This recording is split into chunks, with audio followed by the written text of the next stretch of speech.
पत्रकारांचं मनापासून स्वागत।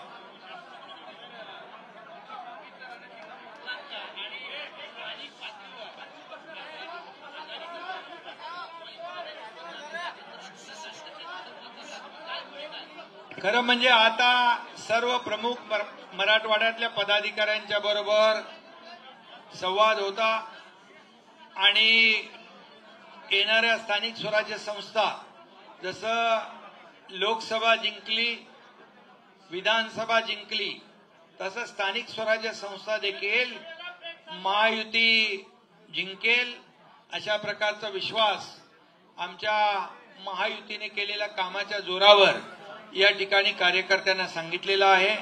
आणि महायुतीने केलेली कामं गेल्या 3 वर्षातली लोकांपर्यंत पोहोचवा आणि सरकारने घेतलेले निर्णय याची माहिती लोकांपर्यंत द्या, लोकांना त्या योजनांचा लाभ मिळू द्या, हे कार्यकर्त्यांनी करावं।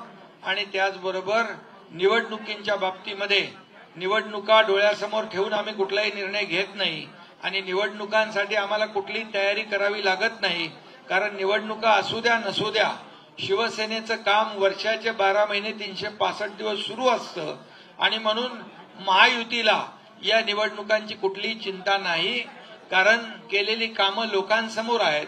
या महाराष्ट्रातली जनता केलेल्या कामाची पोचपावती देते, हे विधानसभेमध्ये आपण पाहिलेलं आहे।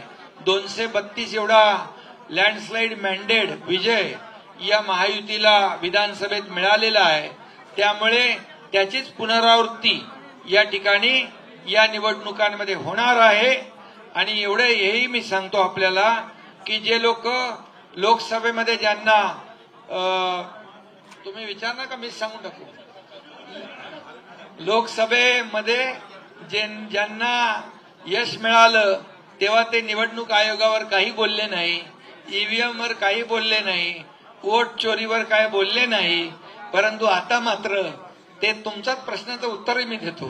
आता मात्र या निवडणुकांमध्ये स्थानिक स्वराज्य संस्था विधानसभेच्या निवडणुका झाल्यानंतर वोट चोरी, मत चोरी असं व्हायला लागले आणि मतांची चोरी झाली, ईव्हीएम मशीन, मतदार याद्या या सगळ्या ज्या काय त्याच्यावर आक्षेप घेऊ लागले।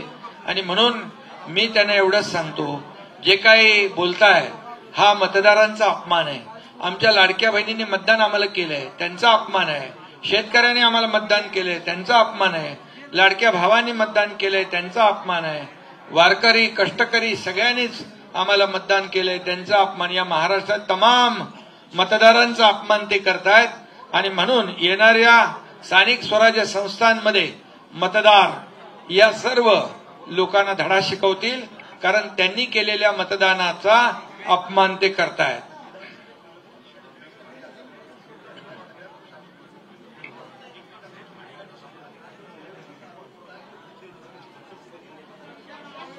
कोण जमू देत नाही? अरे लोकांनी त्यांना विरोधी पक्ष नेत्याच्या एवढी संख्याबळ पण नाही दिलं, कारण जनतेने त्यांना झिडकारलेलं आहे, जनतेने त्यांना त्यांची जागा दाखवली आणि त्यामुळे विरोधी पक्षाला लागणारं संख्याबळ देखील त्यांच्याकडे नाही।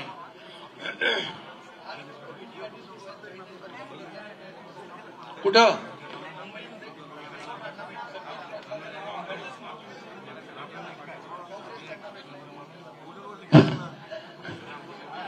ते गाठीभेटी चालू असतात, पण आम्ही गाठीभेटीपेक्षा कामाला महत्व देतो आणि त्यामुळेच काम करणाऱ्या लोकांच्या मागे महाराष्ट्रातली जनता उभी राहते।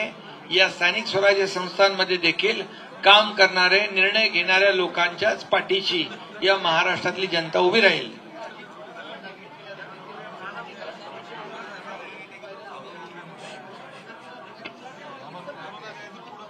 खरं म्हणजे त्यांनी अधिकाऱ्यांनी देखील कोण बोलतंय हे ओळखलं नसावं आणि अजितदादांचा जो काही रोखठोक स्वभाव आहे त्यांचाही तसा उद्देश नसावा, परंतु मिसअंडरस्टँडिंग झालेलं आहे, गैरसमजातून हा प्रकार झालाय, एवढं या ठिकाणी मला जी माहिती मिळाली त्याबद्दल।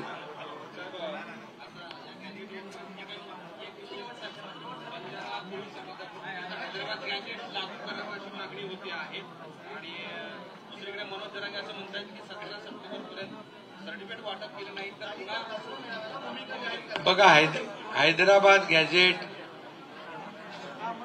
त्यांनी सांगितलं लागू करावं, त्याप्रमाणे सरकारने GR काढला आणि त्या GR मध्ये आज ज्यांच्या म्हणजे ज्यांनी कुणबी आहेत त्यांनी ॲफिडेव्हिट द्यावं.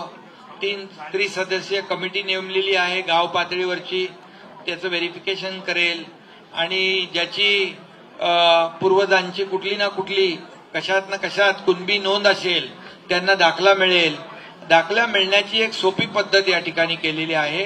त्यामुळे कुठल्याही परिस्थितीमध्ये या ठिकाणी इतर समाजावर अन्याय होणार नाही, ओबीसी समाजाचं नुकसान होणार नाही आणि मराठा समाजाला हे प्रमाणपत्र सोप्या पद्धतीने मिळावं अशा प्रकारचा तो GR आहे. आणि त्यामुळे मला वाटतं महायुती सरकार कुठल्याही समाजावर कुणालाही न्याय देताना कुणावरही अन्याय करणार नाही. ही भूमिका आमची कालही होती, आजही आणि उद्याही आहे.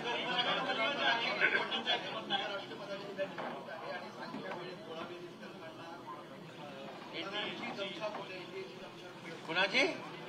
अरे बाबा, आमच्याकडे पूर्ण बहुमत आहे आणि तुम्हाला उद्या मतदान झाल्यावर कळेल की आमचे जे उमेदवार आहेत NDAचे राधाकृष्णनजी यांना पूर्ण बहुमत या निवडणुकीमध्ये मिळेल आणि हे उद्या आपल्याला कळेल. त्यांचा पूर्ण अतिशय मोठा विजय, दणदणीत विजय उद्या आपल्याला संध्याकाळी पाहायला मिळेल.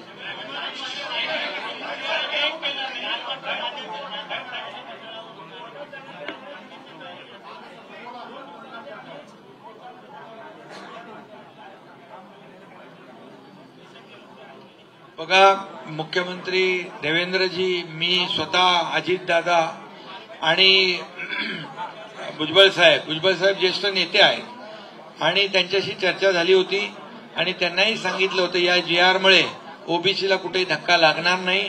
त्यांनीही म्हटलं होतं हा GR तपासून घेऊ, कायदेशीर बाबी तपासून घेऊ आणि त्याच्यानंतर भूमिका जाहीर करू. त्यामुळे मला वाटतं या GRच्या माध्यमातून ओबीसीचं कुठलंही नुकसान होत नाही. मराठा समाजाला जी प्रक्रिया आहे, हा जो काही प्रमाणपत्र देण्याचा नियम 2012 आहे तो आम्ही केलेला नाही, तो पूर्वीपासूनचा आहे. त्यामुळे आम्ही नवीन काही निर्णय घेतलेला नाही. प्रमाणपत्र देण्याबाबत फक्त पद्धत जी आहे ती सोपी केलेली आहे, सुटसुटीत केलेली आहे. यापूर्वी मराठवाड्यात कधी कुणबी प्रमाणपत्र मिळत होते का? ज्यांच्या नोंदी मिळाल्या त्यांना दिलं ना आपण. त्यामुळे ज्याचा अधिकार आहे त्याला अधिकार मिळाला पाहिजे, पण ज्याला अधिकार देताना दुसऱ्याचा अधिकार कमी होता कामा नये, ही भूमिका आमची आहे.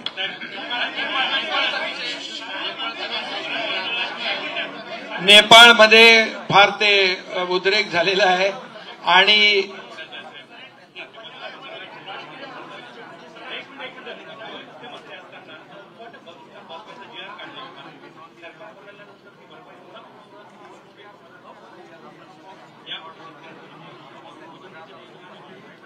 मदतीचे पंचनामे करण्याच्या सूचना दिलेल्या आहेत. जिथं पंचनामे झाले नसतील तिथं तात्काळ पंचनामे होतील. शेतकऱ्यांना आम्ही वाऱ्यावर सोडणार नाही. शेतकऱ्यांचं सरकार आहे आणि माझ्या मुख्यमंत्री पदाच्या कारकिर्दीमध्ये जवळपास 45,000 कोटी नुकसान भरपाई, त्याचबरोबर योजनांच्या माध्यमातून पीक विमा योजना असेल, त्याचबरोबर अनेक जे शेतकरी सन्मान योजना याच्या माध्यमातून वाटप केलेले आहेत. आता देखील देवेंद्रजींच्या काळामध्ये शेतकऱ्यांच्या सगळ्या पंचनाम्याच्या सूचना दिलेल्या आहेत. कुठेही शेतकऱ्याला आम्ही वाऱ्यावर सोडणार नाही.